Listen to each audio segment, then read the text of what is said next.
Howdy, and welcome to the MrMaple Show. Today we're bringing you the top 5 Makawa-Types in production. These are ones that may not be available in 2025. They may, which just depends on. They could be, but just maybe in more limited numbers. They're definitely coming. We have them in production. They're some of the most hyped new varieties. We already did a top 5 of the top 5 Makawa-Yatsubusas coming in 2025. So those we can pretty much say, we're looking to hit MrMaple.com. These are all maybes, but they're definitely in the works, and they're definitely building numbers. They're definitely ones that have a lot of hype behind them. These are Makawa-Types that we've increased the numbers on a great deal, and you could see these in 2025. Either way, they're going to get to a point where they're a lot easier to get. Guys, coming at number 5, we've got a selection that came from Japan. We're talking about Acer palmatum Benny Makawa. Yeah, this is one that Fred Hooks kind of helped popularize. It's an interesting tree. I have one in my garden. I have one in my Makawa display garden. Fred was going around with this one back in the day. It was one of the first variations of Makawa-Yatsubusa. It does remind me a little bit of Mayday. You get a lot more red early, but then you get some more yellow. So it does tend in my garden to get to more of a yellow phase after that kind of orange-red spring display. Yeah, I mean, the only other place that I saw besides Fred carrying this was Yutaka Tanaka at Tsukasa Maple. I think he sent it to him. I think he sent it to him, either that or Yutaka Tanaka actually may have introduced Benny Makawa. I mean, it is the very first red Makawa, and it is really cool. I mean, the fact that it's one of the original red Makawas out there. We used to offer this one a lot back in the early eBay days. So we've had it in production at MrMaple.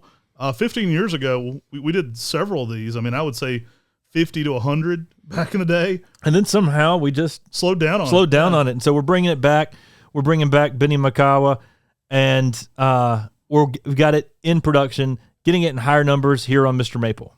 All right, this one has a lot of popularity too. Another one associated with Fred through Ed Shin.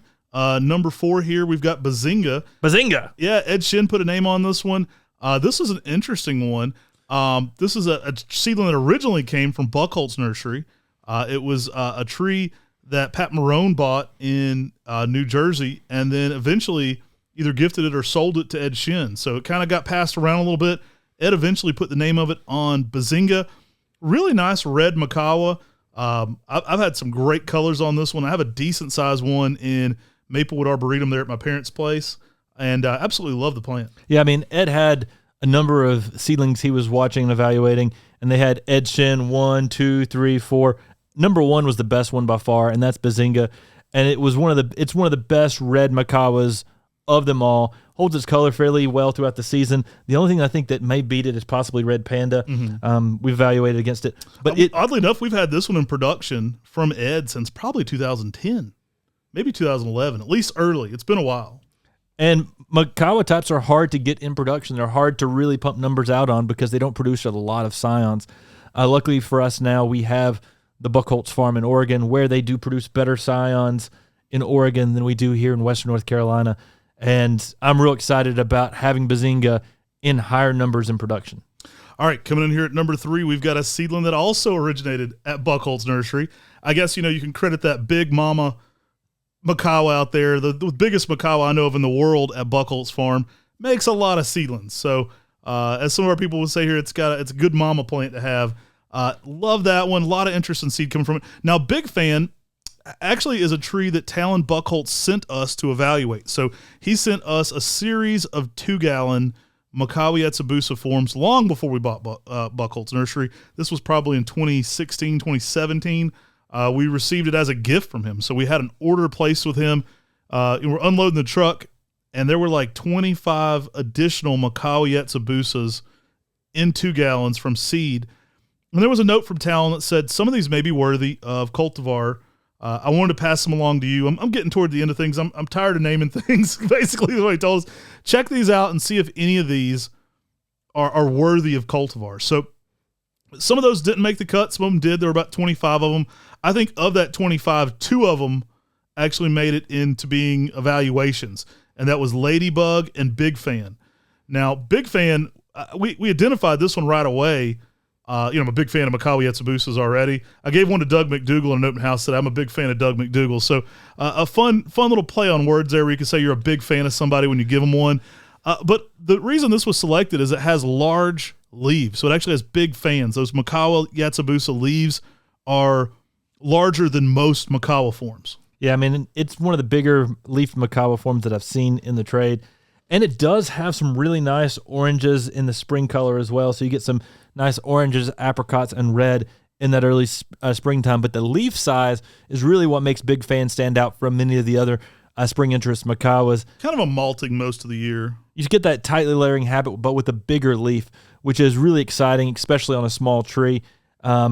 Big Fan coming in at number 3 on the top 5 Makawa types in production. Yeah, so these are in the works, guys. So these may show up in 2025. They may be 2026. Makawa types are tricky. We'll see, but they're definitely in production and they're in the works. So number 2, another one that kind of caught fire. We did a video on our most outrageous trees at Buchholz, part 1 and part 2. So we did a part 2 in 2024. All of our employees at Buchholz Nursery, our nursery manager, our horticulture manager, they were all like, what the heck is this crazy seedling you sent us? You sent us this thing to evaluate. Everybody's crazy about it. Talon's been out here staring at it for hours. You know, it's a good sign. And it was Little Red Ruby. Now, Little Red Ruby is a Makawa type that gets some sparkles in the new growth. It does get some sparkles. That's a good way to describe it. It gets sparkles in the new growth. I know one of our friends had sent us an evaluation. We've got down in the greenhouse Phantasm that he was evaluating that had sparkles in his. But this is one that we had that we'd been evaluating for quite a while. And the sparkles on this in the red new growth is really what makes Little Red Ruby stand out. Super slow growing. It keeps coming back. It's colorful. It's a red form. It was originally pulled aside for being a nice red. So it was in that Red Panda evaluation block. That was kind of the one of the competitors. I mean, we talk about going through thousands of trees. We looked through 20,000 Makawa seedlings before we picked Red Panda. And Little Red Ruby was one of the last competitors to Red Panda. It didn't make the cut for the best red, but then it starts throwing on all this crazy swirling on top of the red. So it was already in the competition for best red, but then it had something a little different that started catching our eye. So it didn't really get beat out by Red Panda, but it got separated for being different than the original plan. And when I talk about those sparkles, what I'm talking about is flecks of variegation in that red new growth. Sparkles. Sometimes you see something like that in a DeSoto type. Sometimes you see that on some of those spring interest trees that just have amazing, just amazing spring color. Dan Himes talked to me, and he said there are layers on a plant, and when one layer is removed, sometimes you see variegation. And I wonder if that's what's happened. Is some layer in the plant's genetics have been removed, and you're able to see some of the variegation that's causing those red colors. And yeah, he was telling us the colors and the variegation are always in there. It's just what part of it you see. And so you can't ever add to it without doing some really next level gene stuff, but you can take away. Yeah. And so I wonder if that's what's happened with Little Red Ruby is we're actually seeing the sparkles, those flecks of variegation that are causing the red color. The sprinkles. Yeah. I mean, it is awesome. And maybe we'll need to rename it or something with sparkles or sprinkles. I don't know. I'll tell you, we sent this one out there as something. We already had it in production here. So we already had several here at MrMaple. We bought Buchholz Farm. We sent a 1 gallon to Buchholz Nursery and said, hey, put this in your stock house. Keep an eye on it. And I mean, everybody freaked out. Like it just stole the show. Right. It continued to catch everybody's attention every moment. So Little Red Ruby in production here at MrMaple and Buchholz Nursery. One that you'll see eventually, hitting the market here. Now, number 1, I bet there's no shocker here. Red Panda was our most hyped tree of all time. It was number 1 on our top 5 Makawas in production for 2025 list. So you can only imagine the only thing that could top that for popularity would be a variegated sport found on Red Panda. Yes, it's already happened. We got the Pandemonium. Pandemonium found as a variegated sport on the original Red Panda. The original one was a seedling we started here from seed, from our own sources here at MrMaple, planted in the ground at my house. There's an old short you can go watch on our channel. It's actually not a short, but it's a video where I go through and I walk through that Makawa garden. The original Red Panda's there. It's been 6-7 years ago, and the tree's decent then. I had somebody, long story, you've heard this before, but somebody was contracted to weed eat my garden. I had the guy specifically coached on how to weed eat around these valuable, cool plants. He left one day and had a substitute weed eater. I mean, there's a whole crew of guys, but a guy came that wasn't normally the right guy. And I got there right as they were leaving, and he had weed-eated around the entire base of the original red panda. Now, the original red panda in the middle of it, if you go look at the picture on MrMaple, it's normally the main picture, you can see one little leaf that looks like almost like a purple ghost in the middle of that tree. It's really more serrated on the leaves. Right. It just looks different. You're like, what the heck's going on right there? Well, we isolated that before the tree got killed. So we got some graphs of it before the tree died. It was originally on the very first red panda seedling, had the red going on, but it also independently had this sport going on. And so we've isolated that. Changes the leaf shape a good bit. I mean, it looks more lily pad like on that divided leaf. I've often described it as almost, if you know how Benny Camachi has that variegated sport on something like a Benny Mako, and you've got that sort of more serrated leaf. We've got that on a Makawa now with Pandemonium and a red Makawa form. Still has that tight, dense Makawa habit, still has that red panda color, but this one's variegated. So you get a lot of creamy variegation going on within the red.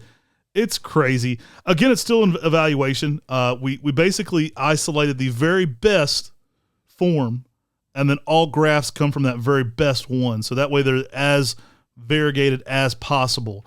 Again, we're still testing the reversion rate on this one. What we're looking at with this one isn't finished, but it's in heavy production, so it's gonna get there. Variegated sports take longer to evaluate than more time. Say a witch's broom. A witch's broom, you know what you've got essentially when you got it. You grow it out a little bit, you start to see the shape.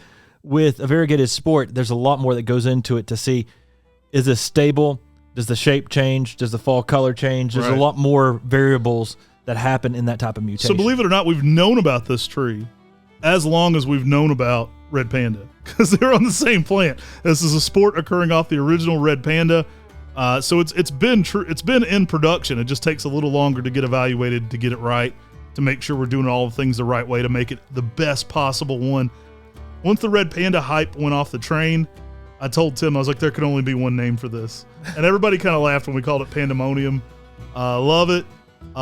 Coming soon. Again, it could be 2025, could be 2026. That just takes time to ensure we're getting the best form of that out there to you guys. We've had this, though, as long as we've had red panda, so 6 or 7 years now. It just takes a minute to actually get these things ready. Guys, that's our top 5 Makawa-Types in production right now at MrMaple.com. We thought we'd bring you something a little exciting like this, something with some cool, fun Japanese maples that everybody loves, everybody's after, and sort of let you know where they're at, give you some of the history behind them, and some of the cool attributes of each tree. Guys, if you like Japanese maples, make sure to like this video. But if you love them, you got to share our channel, guys. Share it with your garden friends. We appreciate that.